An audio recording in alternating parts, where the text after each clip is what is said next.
Hi guys, this is Divyan and I welcome you back to my YouTube channel. And guys, in today's video it's not going to be about any smartphone, and I was going to so guys, let me tell you my plan. I was going to buy the MacBook Pro that is recently launched by Apple, but I was checking out the specs, and the specs are pretty bad for the price. And guys, it's not a very affordable price. It's priced at about 1,23,000. And I just want you all to stick to this video till the end, because I'm going to point out many flaws that this laptop have. Generally, the audience thinks in the India thinks that the Apple products are the best in the market, and since they're the best, they are priced at such a high level. So guys, let me clear out that idea from your mind, and I hope you all stick to the video till the end. And if you have not subscribed to my channel, hit that subscribe button, and let's continue, guys. So guys, as you all know, I'm a tech YouTuber, and I do video editing on my laptops, and I'm using a MacBook, and it's a MacBook Air, guys, and it's a 2017 model. I had the 2018 model, but I sold it because it's not that powerful regarding to 2017 Macs. You might be shocked, but that's the fact. There is not a huge of a difference between the 2018 MacBook Air and the 2017 MacBook Air. That's a whole lot topic I'll talk in another video. But guys, in this video I'm going to basically talk about the MacBook Pro 13-inch that is recently launched by Apple. And I think the machine, they have just gimped up the machine. I think, in my frank opinion, they could have done better with the machine, but they're just trying to move the focus of the people from their base model to the higher end models. They're just, in a way, they're just forcing the people to go with the higher end models, not with the lower end models. So guys, let's start with the video. And guys, you all know the pricing. I've mentioned it twice, but I'm going to say it again. It's 1,23,000. So keep that in your mind and listen the specs of the machine. And guys, at this price point, when you move to Windows, you get the Intel Core i7, i9, and many other chipsets that are the best in the market right now. But in this machine, you're going to get the Intel Core i5. And guys, if you're doing video editing, Intel Core i5 is also good. My MacBook Air has an Intel Core i5 processor, but guys, the generation of the processor that they are using, that is very sad to see. They are using the 8th generation Intel Core i5 processor, but in the industry we have seen the Intel Core i10 processor, Intel Core i5 10th generation processors. So guys, in processor, the main part of a laptop is what? A processor. Without a decent processor, you are not going to get any power to the Mac. So guys, the processor is decent, but not the top notch. They can have provided the Intel Core i5 10th generation processor, because in the higher end models they are providing it. So it's just a way to drag the attention of the people from the base model to the higher end model. And what the higher end model is, what? For 1,95,000. So what a price difference you're going to see, just imagine. So guys, this is the thing that I don't like with Apple. They're just pushing out the higher end models, and they're not making any useful model in the price range of about in their base variant. What I'm trying to say is that. But guys, regarding the screen, you are going to get the Retina screen. That is the world's famous screen of Apple, and that is one of the best screens that you can get, guys. I have used the MacBook Air, I have used a Retina screen, so I can tell you that there is no screen in the market that can give competition to that screen. I think so, because I don't know about computer monitors and all, but in a laptop section, I didn't have seen even a single laptop that can compete with that screen. Yes, the MacBook Pro has better screens but the Retina screens that you get with the MacBooks are one of the best screens that you will get. It also has True Tone technology, so that's kind of useful when you work at night. So what it does is it just adjusts the color temperature of the screen regarding your surroundings, with respect to your surroundings. So that's also a good thing. Now guys, what is the most important thing? Processor. Again, when I come back to processor, so guys, you might be the clock frequency of a processor is a big thing in laptops, and guys, you must be shocked to know that my MacBook Air that I'm using right now is clocked at what, 1.8 gigahertz, and that's kind of good. But the new MacBooks that they have launched is clocked at 1.42 gigahertz, though it is a quad core processor and my MacBook is a dual core processor. But the Intel Core i5 processor is just clocked at 1.4 gigahertz. What would a person who is going to do some productivity work use that? How can a person use that clock frequency? Though it has turbo boost up to 3.9 gigahertz, but the turbo boost only comes after a certain point of time when you're doing high intensive work, and that makes your laptop pretty hot outside. So that's also a thing that I don't like about MacBooks. Its clock frequency is what, 1.4 gigahertz. That is completely useful, I think so. And guys, in the higher end model they are having 2 gigahertz processor. So the way of pushing that Apple does, I don't like it simply. But one thing is good, that the base storage that you're going to get is 256 gigabytes, because guys, if you have seen in the earlier models of MacBooks, you were seeing the base model with just 128 gigabytes of storage. And guys, the one good thing is that it's SSD, not hard disk, so the speeds that you're going to get with the storage are pretty good. And that's also I like. And you can configure it up to 4 TB, guys. You can configure it up to 4 TB of SSD, but that adds up the cost like crazy. I don't want to go there. And let's talk about memory.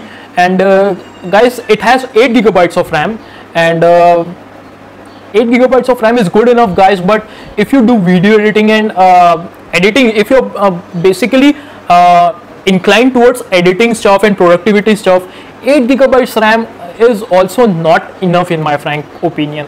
You must need a 16 gigabytes RAM in order to do it very effectively. Yes, you can do it, but the experience of doing it, it's not quite that good. So it would have been better by the Apple to just implement 16 gigabytes of RAM instead of 8 gigabytes of RAM, because you're paying a huge premium of about 1,23,000 like that. And guys, you might know that if you're a video editor or a serious gamer, you will be knowing that the GPU is also a very important part of a laptop or a computer. And now you might be saying, what is GPU? You might have heard about graphics card.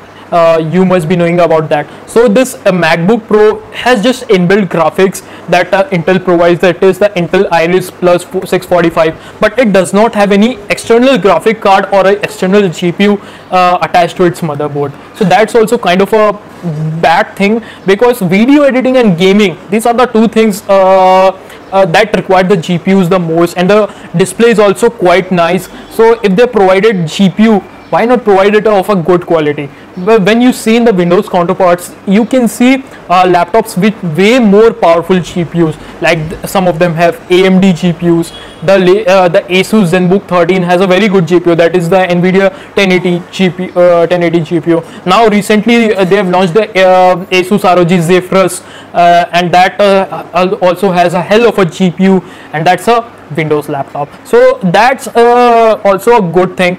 Yeah, Macs are very reliable and very stable, that's why we opt for Macs. But when you will be gimping up the machine that much, who will buy the Mac?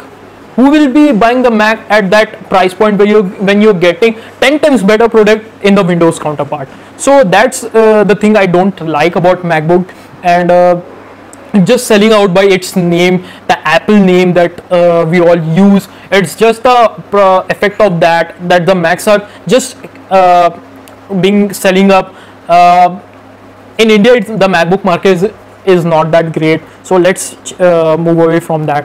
And regarding the ports, guys, I'm very happy that I have the MacBook Air 2017 model. That's the first reason I sold my 2018 model, because of the ports. It just had 2 ports, and that are USB Type-C ports, and this MacBook Pro also has just 2 ports. So guys, I don't know how you're going to use 2 ports and do some productive work on it. The MacBook Air which I'm using has proper ports of everything. It has SD card slot, it has USB Type A ports, it has Thunderbolt ports, it has a separate port for charging. But here in the MacBook Pro, they are using only 2 ports, and you have to do all the work with that 2 ports. And for example, if you're charging your Mac and you want to work, how can you work? How can you work with just a single port left on? So guys, if you're just you're going to just attach a pen drive, it's going to full up the ports, and you don't have any option to use the ports, so you have to buy different dongles and different connectors, and that adds up to the cost.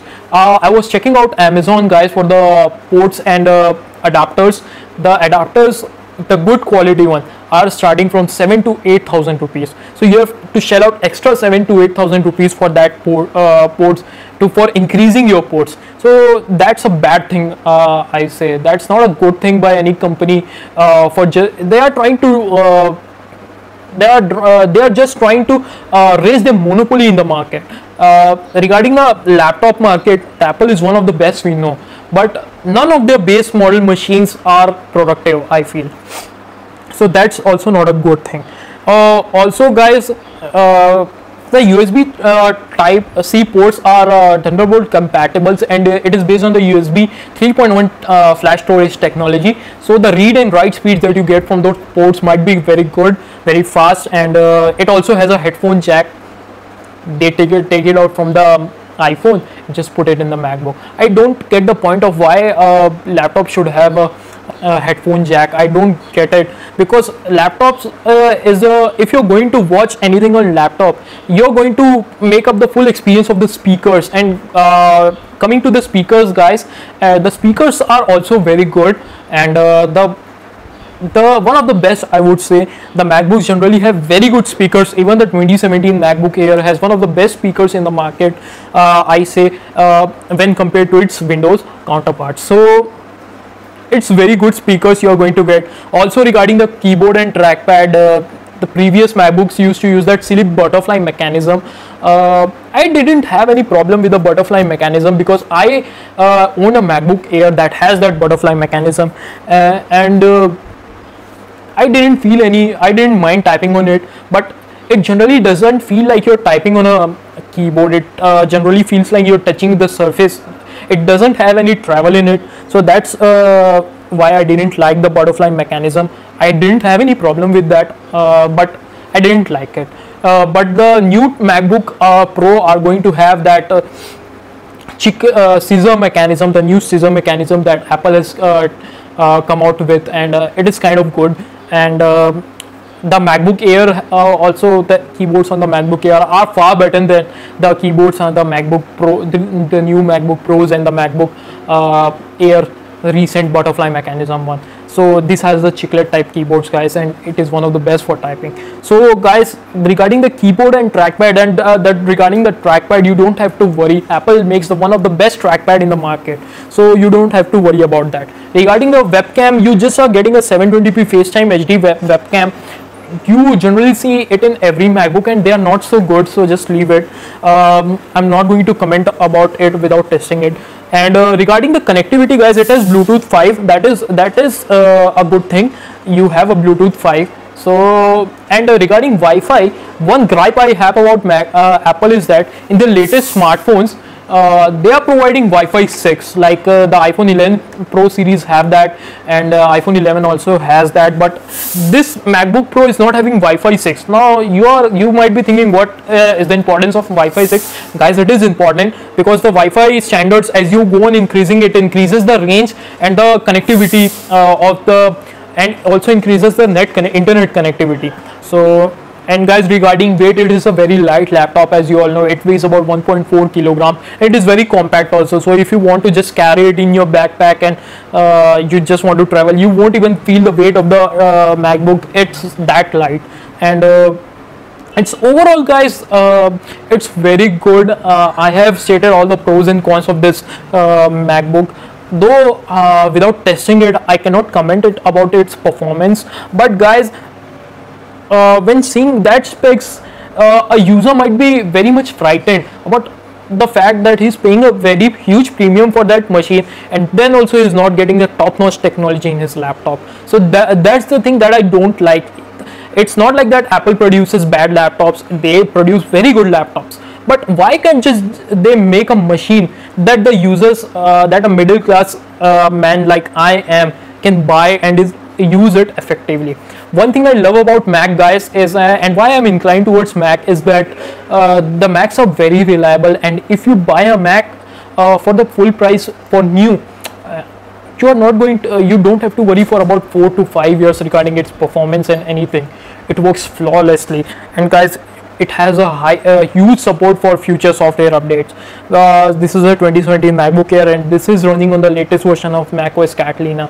So guys, regarding the software support also, I love Macs. And regarding the video editing also, guys, it has iMovie. That is one of the best video editing softwares for beginners like me. So I love Mac, but if they just gimp up the machine like this, I would be moving out from the Mac, and I will buy out definitely a Windows laptop, or I will be making a gaming PC for video editing. So guys, let's wrap it up for this video. I hope you like this video, and thank you for staying to the end. And guys, if you like my video, then do hit the like button, and also subscribe to my channels. And it's a good idea to follow me in Twitter, because I'm a lot more active in Twitter, and you have any queries that will be answered on my Twitter handle, that is @GeekDevyansh. So guys, thank you for being with me for this much, and I hope to see you in my next video. Take care, guys.